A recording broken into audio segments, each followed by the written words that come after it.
Viewers, मेरा नाम मोहम्मद इमरान है। मैं अपने चैनल पाक न्यूज़ अब से आप लोगों को खुशामदीद कहता हूं और नए आने वालों से अपील करता हूं काइंडली मेरे चैनल को सब्सक्राइब कर दे और बेल आइकन को दबा दे।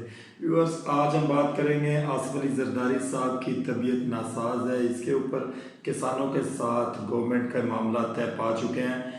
एफसी और रेंजर इन इस्लामाबाद अजलास हुआ आज इस्लामाबाद में सिक्योरिटी इजलास, जिसकी सदारत राना सनाउल्लाह साहब ने की है और किस किस ने शमूलियत की है ये बात करेंगे। क्या इमरान खान साहब के फ़ोन अभी भी टैप हो रहे हैं?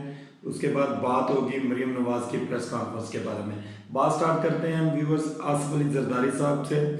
आसिफ अली जरदारी साहब की तबीयत नासाज है और उनको कराची के एक निजी हॉस्पिटल में जो है वो ज़ेरे इलाज है इस वक्त, और बैरून मुल्क से डॉक्टर्स की टीम कराची पहुंच चुकी है। वो जरदारी साहब की जो सेहत है उसका मुआयना करेंगे। उसके बाद ज़राए के मुताबिक जरदारी साहब को अमेरिका लेके जाया जाएगा और बकिया इलाज उनका जो है वो अमेरिका में होगा।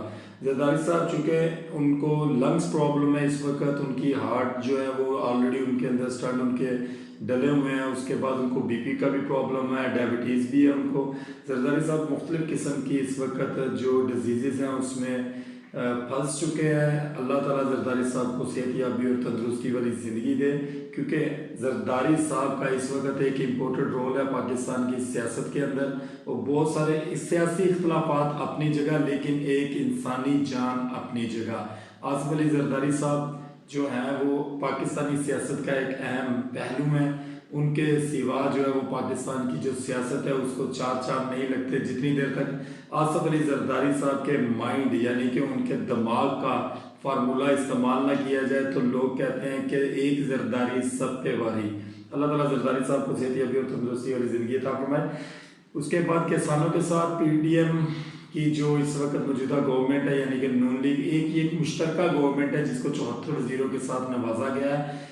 गवर्नमेंट का नून लीग की गवर्नमेंट का किसानों के साथ इत्तेहाद हो चुका है और उनके साथ उनके मामला तय पा चुके हैं। ये वही राना सनाउल्लाह है जिन्होंने आज किसान इत्तेहाद के चेयरमैन के साथ प्रेस कॉन्फ्रेंस की और उसमें उन्होंने बताया कि धरना ख़त्म होने जा रहा है। इनके जो कायदीन हैं, जो इनके रहनुमा हैं किसानों के, वो इस्लामाबाद में स्टे करेंगे और उनके साथ बाकी के मामला 2-3 दिन के अंदर तय पा लिए जाएंगे। सवाल यहाँ पे ये है कि क्या ये धरना इस वजह से ख़त्म करवाया गया है क्योंकि इमरान खान साहब ने एक कॉल दी है। उन्होंने ये कहा है कि 12 रबीउल अव्वल के बाद इमरान खान साहब किसी भी वक्त कॉल दे सकते हैं। क्या इमरान खान साहब को रोकने के लिए इस धरने को ख़त्म कराया गया है? क्योंकि लास्ट एक दिन से ये जो तकरीबन धरना जारी था, इस धरने को आखिरी जो लास्ट दिन गुजर चुके हैं 8 दिन, उनमें इसको क्लियर करने की कोशिश नहीं की गई, बल्कि किसानों को डराया गया कि जो सामान हमने पीटीआई के वर्कर्स और इमरान खान साहब के लिए तैयार किया ये ना हो, वो शेलिंग हम आप लोगों के ऊपर कर दें। आज वही राना सनाउल्लाह साहब किसानों के साथ प्रेस कॉन्फ्रेंस कर रहे थे। इस्लामाबाद में एक सिक्योरिटी इजलास हुआ है जिसकी सदारत राना सनाउल्लाह साहब ने की है। सिक्योरिटी इजलास के अंदर रेंजर्स और एफसी के कमांडेंट जो है वो शामिल हुए हैं। आईजी इस्लामाबाद शामिल हुए हैं। उसके बाद जो सिक्योरिटी दाखला है जो हमारे इस्लामाबाद के, वो भी इस मीटिंग में शामिल थे। तो सिक्योरिटी जो एजेंसीज हैं वो भी इस मीटिंग्स में शामिल थी, इस मीटिंग के अंदर शामिल थी। इन कैमरा इजलास हुआ है ये, और इस इजलास में इमरान खान साहब और उनके वर्कर्स को रोकने के लिए तमाम तरह हदें अबूर करने के बारे में बातचीत हुई है। शेलिंग का पुरजोर इस्तेमाल किया जाएगा। और आपको बताएं कि इस दफ़ा अगर ये लॉन्ग मार्च होता है, इमरान खान साहब लॉन्ग मार्च की कॉल देते हैं, तो एक दफ़ा तमाम तर मुख्तदर हल्के होंगे और दूसरी जानब सिर्फ और सिर्फ पीटीआई और उनके वर्कर्स होंगे। इमरान खान साहब ने भी वर्कर्स से एक हलफनामा लेना शुरू कर दिया है। आप उसको कह सकते हैं कि कुरान पे हलफ तकरीबन लिया जा रहा है वर्कर से कि जब मैं निकलूंगा तो आप लोगों ने मेरा साथ देना है। इमरान खान साहब दूसरी जानब पेशावर में थे। आज उनका बड़ा मसरूफ़ तरीन दिन गुजरा पेशावर के अंदर, और ये जो हलफ लिया गया है वहाँ के लोगों से, ये पेशावर में ही लिया गया। और इमरान खान साहब का कहना है कि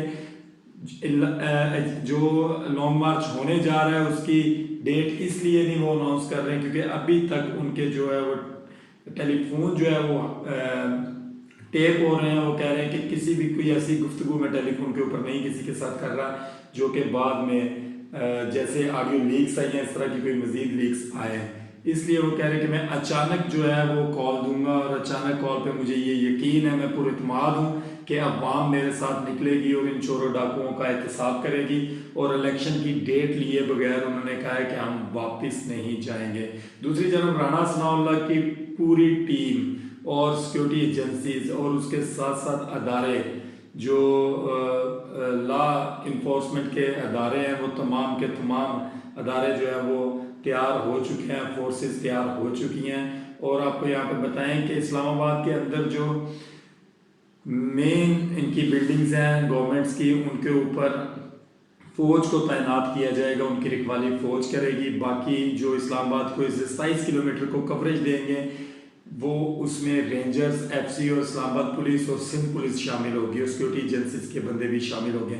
सवाल यहाँ पे ये उठता है कि राणा सनाउल्लाह साहब और उनकी टीम को हर दफ़ा इमरान खान साहब के साथ 5 से 7 हज़ार बंदा नजर आता है। अगर राणा सनाउल्लाह साहब कहते हैं कि इस दफ़ा 20 से 25 हज़ार बंदा होगा, चूँकि वो अपने इंटरव्यू में ये बात कर चुके हैं, अगर 20 से 25 हज़ार बंदा होगा तो उसके लिए इतनी बड़ी तैयारी क्यों?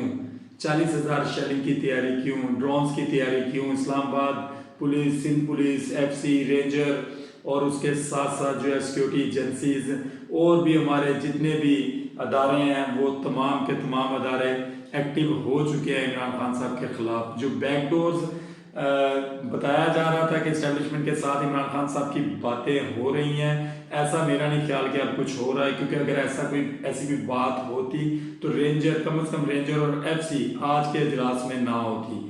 पुलिस का इजलास होना वो एक अलग बात होती है, सिक्योरिटी एजेंसीज के बंदों का उस इजलास में, इन कैमरा इजलास में बैठना, एफसी का, रेंजर का, आईजी इस्लामाबाद का, डीआईजी इस्लामाबाद का, इसी तरीके से सिक्योरिटी दाखिला का, इन कैमरा इजलास करना, ये बड़ी कोई आने वाली आफत की आमद है। ये कहा जा सकता है कि अगर इमरान खान साहब लॉन्ग मार्च करते हैं तो मुल्क के अंदर किसी भी वक्त कुछ भी हो सकता है, इंतशार भी फैल सकता है, मुल्क खाना जंगी की तरफ भी जा सकता है।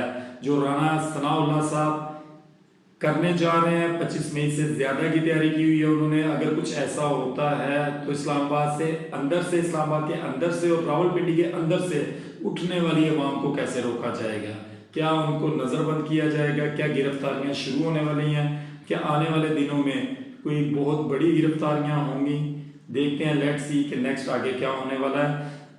मरीम नवाज ने आज एक प्रेस कॉन्फ्रेंस की, उस प्रेस कॉन्फ्रेंस में उन्होंने इमरान खान साहब को फितना खान कहते हुए आड़े हाथों लिया और उन्होंने कहा कि एनआरओ हमें नहीं, एनआरओ इमरान खान साहब आपको दिया जा रहा है। आपको बताएं कि मरीम नवाज ने जो बातें की हैं वो तमाम की तमाम उन्होंने बड़े गुस्से में इमरान खान साहब को ये बातें करते हुए कहा है कि मैं तुम्हें बताऊंगी कि एनआरओ क्या होता है। मरीम नवाज आज काफ़ी ज़्यादा गुस्से में दिखाई दी और उन्होंने इमरान खान साहब को आड़े हाथों लिया, पीटीआई रहनुमाओं को जो है वो आड़े हाथों लिया और उन्होंने बातों ही बातों में इस्टेब्लिशमेंट को भी निशाना बनाया कि इसके जो है वो डायपर चेंज करती रही है इमरान खान साहब के, इमरान खान साहब को रिलीफ मिलते रहे, इमरान खान साहब की हाँ में हाँ मिलाते रहे।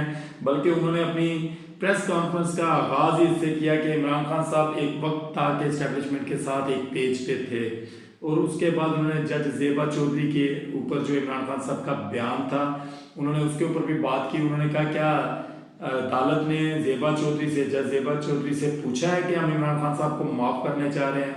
क्या उस औरत ने इमरान खान साहब को माफ़ किया? आज इसकी इस प्रेस कॉन्फ्रेंस में मरीम नवाज की जो फ्रस्ट्रेशन है वो भी नज़र आ रही थी। मरीम नवाज ने बहुत ज़्यादा गुस्से के आलम में आज की जो प्रेस कॉन्फ्रेंस की, और उसके बाद जब प्रेस कॉन्फ्रेंस ख़त्म हुई तो सहाफ़ियों के सवालों जवाब में उनका कुछ मूड जो है वो खुशगवार हुआ, क्योंकि बहुत सारे सहाफ़ी जो हजरात थे वो उनकी तारीफ़ के पुल बांध रहे थे। और इस वजह से उन्होंने बताया, एक सहाफ़ी के सवाल के ऊपर उन्होंने कहा जी मैं आपको मतलब इसकी मुबारकबाद पेश करता हूँ कि आपको आपका जो है वो पासपोर्ट दे दिया गया और उम्मीद है कि आप नवाज शरीफ साहब को जो है वो वापस लेके आएंगे। उस पर उन्होंने कहा कि मुझे लग रहा है कि मेरे पासपोर्ट मिलने पर आप मुझसे ज़्यादा खुश दिखाई दे रहे हैं। और उन्होंने कहा कि अगर अल्लाह ने चाहा तो नवाज शरीफ भी पाकिस्तान में वापस आएंगे। उन्होंने कहा हमें एनआरओ नहीं मिला, एनआरओ जो है वो इमरान खान साहब को दिया जा रहा है, जबकि ये मुजरिम है। तोशाखाना केस में भी उन्होंने कहा ये मुजरिम है। उन्होंने बहुत सारे केसों का हवाला मनी लॉन्ड्रिंग में भी उन्होंने कहा है, फंड रेजिंग में भी उन्होंने कहा है, फॉरेन फंडिंग केस में भी उन्होंने कहा है। उन्होंने कहा जी इमरान खान साहब मुख्तलिफ किस्म के जो है केसेस के अंदर मुजरिम साबित हुए हैं, बट उनको सज़ा नहीं दी गई। वो कहते हैं ये लाडला है, लाडले को सज़ा नहीं दी जा रही। इमरान खान साहब को बार बार फितना खान कहते हुए उन्होंने इमरान खान साहब को आज आड़े हाथों लिया। मेरी दुआ है कि अल्लाह ताला हमारे मुल्क के ऊपर कोई ऐसा हुक्मरान मुसल्लत करे जो हमारे मुल्क को कानून, शरीयत और इस्लाम के मुताबिक चलाए। और मेरी ये भी दुआ है कि अल्लाह ताला हमें और हमारे मुल्क को मुनाफिकीनों से बचाए। आमीन सुमा आमीन। अपना और अपनी फैमिली का ख्याल रखिएगा। पाकिस्तान जिंदाबाद।